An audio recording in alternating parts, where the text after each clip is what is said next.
بقالك قد ايه بتقنع نفسك انك مظلوم؟ وليه مقتنع ان اللي معطلك بجد هي الظروف؟ عايز افهمك حاجه انا فهمتها وفرقت معايا جدا في كل حاجه. اكتشفت ان اصعب واهم مواجهه هتمر على اي انسان مش مواجهتك لعدوك او خصمك، هي مواجهتك لنفسك. القعده اللي بتقعدها في الاوضه مع نفسك لوحدك وبتحط ايدك على دماغك كده وبتواجه مشاكلك وذكرياتك والحاجات كلها اللي حصلت لك، حتى المواقف اللي حصلت لك النهارده بتقعد تراجعها وبتفكر فيها، وغالبا بتحس ان الظروف كانت صعبه عليك وانت اتظلمت فعلا. بس لو فضلت عايش وسايب نفسك في دور المظلوم بسبب اللي حصل لك، هتفضل مظلوم وهتفضل صعبان على نفسك وعلى الكل لحد اخر عمرك، مش هتغير اي حاجه.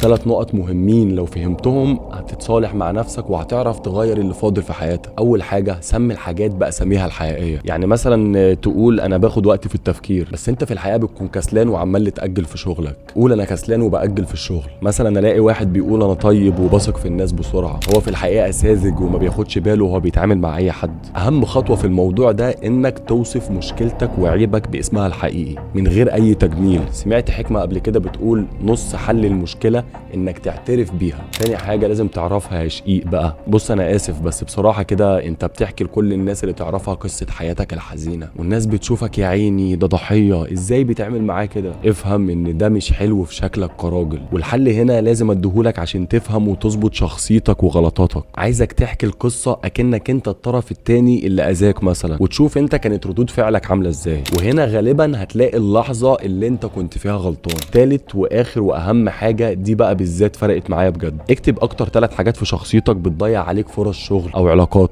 او فرصه كانت جايه لك هتغير حياتك وضاعت بسبب حاجه فيك. عصبي شويه، ممكن مثلا بتتكسف بزياده، ممكن تكون مش مهتم بمظهرك، بس خليك صريح مع نفسك. لازم تواجه عيوبك النهارده بينك وبين نفسك، عشان العيوب دي لو سبتها هتكبر ومع الوقت هتبان قدام الناس كلها. بص يا صاحبي، بصراحه كده الشخص الصادق والصريح مع نفسه بقى عنده مناعه ضد كلام الناس. لما اكون عارف عيوبي وفي نفس الوقت شغال عليها، مفيش حد هيرمي كلمه وهتاثر فيا، عشان ببساطه انا عارف ايه عيوبي وشغال عليها فعلا.